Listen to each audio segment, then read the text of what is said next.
Šogad 11. maijā atzīmējam vismīļāko dienu, mātes dienu. Ar mammas smaidu un glāstiem mēs iepazīstam pasauli, mīlestību, ar padomiem izaugam un labu vēlējumiem uzsākam savu dzīvi, mācoties par vecākiem kļūt paši. Dievs ir radījis cilvēku attiecībām un mīlestībai, siltumam, glāstiem un kaut kam mīļam un siltam. Un tas ir ļoti svarīgs, lai cilvēks būtu pilnvērtīgs, stiprs, lai viņš sasniegtu savus divus mērķus un uzdevumus. Un māte ir tā, kas uzsāk šo te attiecību ciklu ar cilvēku. Un kad mēs zinām, kamēr māmiņa vēl nesā bērnu savā klēpī, jau veidojās šīs attiecības un viņas pastāv visu mūžu garumā. Un jāsaka, ka ir tāda rakstvietiņa Jesaja grāmatā 49. nodaļā, kur Dievs uzdod cilvēkiem jautājumu. Viņš saka, vai māte var aizmirst un neapžēloties par savu bērnu. Un tāda sajūta, ka visi klausītāji saka, nē, to viņi nevar izdarīt, ja, nav iespējams. Mums visiem ir tā tīri intuitīvi tā sajūta, ka māte ir tā, kur mums vienmēr ticēs, vienmēr mīlēs, vienmēr mūs sapratīs, vienmēr paliks mūsu pusē. Laimīga sieviete noteikti ir vesela sieviete ar spēju dāvāt mīlestību un enerģiju savai ģimenei. Mums ir jāmīl pašām sevi kā sievietēm, ja, un līdz ar to, ja mēs to darīsim, tad arī apkārtējiem mūs spēs novērtēt. Ja mēs rūpēsimies par savu veselību, tas arī tātad labvēlīgi atsauksies uz mūsu ģimeni, uz apkārtējiem, jo tāpēc, ka tas prieks un laime un starojums, kas nāk no veselām sievietēm, tas ir nenovērtējams un acīm redzams. Dati par pagājušo gadu liecina, ka Latvijā piedzimis vairāk mazuļu nekā vēl gadu iepriekš, proti 2013. gadā piedzimuši 20 340 bērni, bet 2012. gadā 19 897, tātad par 443 bērniem vairāk. Dzimstības pieaugums Latvijā vērojams jau 3. gadu pēc kārtas. Šogad pēc 1. mēnešu rādītājiem izskatās, ka tas cipars vēl pakāpsies. Pusotru gadu mums strādā moderns dzemdību centrs, kur arī droši vien, ka sociālos portālos var lasīt, ka cilvēkiem ir atsauksmes labas par to, ka tomēr ir svarīgi tās ērtās telpas un ka viss ir jauns un tīrs. Un tāpat mums ir palātas pa nodaļām izremontētas un man liekas, tā apmierinātība ar pakalpojumiem pieauga. Bet kāda situācija demogrāfijas jomā ir kaimiņos Igaunijā?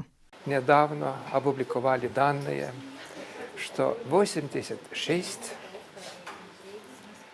самоуправлений. Nesen tika publicēts pētījums, kas rāda, ka 86 Igaunijas pašvaldības ir zaudējušas cilvēkus pagājušajā gadā. Cilvēki aizbrauc dzīvot uz Tallinu vai izbrauc uz ārzemēm, aiziet jauniem, sevišķi sievietes, no kurām gaidām bērnus. И молодые женщины, от которых ждут детей в этом возрасте, они рождаются уже за границей. Bērni dzimst aiz robežām vai nedzimst vispār. Mums pietrūkst 1/4 daļa jaundzimušo no vēlamā. У нас не хватает в рождаемости 1/4. Pat labāk plānot 2. un 3. mazuli, jaunā ģimenē ir drosmīgi. Liela motivācija ir vecāku pabalsti. Ar 2014. gada 1. oktobri to piešķirs arī strādājošiem vecākiem, kuri turpina strādāt un neatrodas bērnu kopšanas atvaļinājumā. Un es uzskatu, ka ir ļoti svarīgi ne tikai materiālie pabalsti, kas, protams, ir svarīgi ģimenēm, bet es domāju, ka ļoti lielu uzmanību būtu jāpievērš izglītības sistēmai, jāaudzina skolā, bērnu dārzos, kas ir normāla ģimene. Mēs zinām, ka daudziem bērniem šāda pieredze nemaz nav.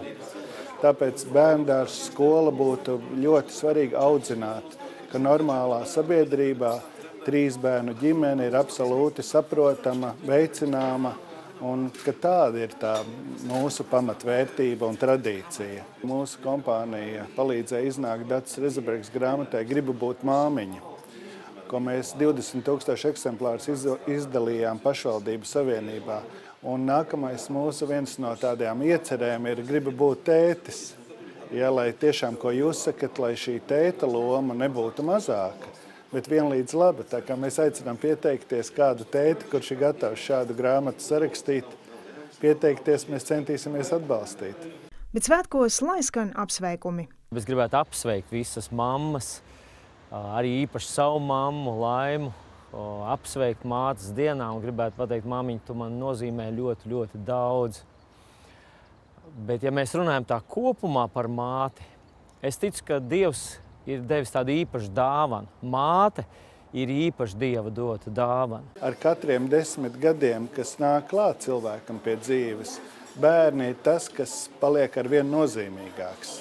Un bērni nes vislielāko prieku ilgtermiņā raugoties uz mūsu dzīvi, jo beigās, kas paliek aiz mums? Tie ir bērni. Nekas nevar būt jaukāks. Jo, ja kāds var to ātrāk saprast, piemēram, nekā es, tad tas būtu ļoti jauki. Lai bērni, lai arī viņi prasa rūpes un reizē viņi sagādā vecākiem krēņķus, bet lai tas gandarījums, ko bērni sniedz vecākiem, vienmēr būtu daudz lielāks nekā tie mazie sīkumiņi, kas varbūt tos nervus bēdē. Raidījuma turpinājumā ieteikumi un mazi padomi topošajām un jaunajām māmiņām.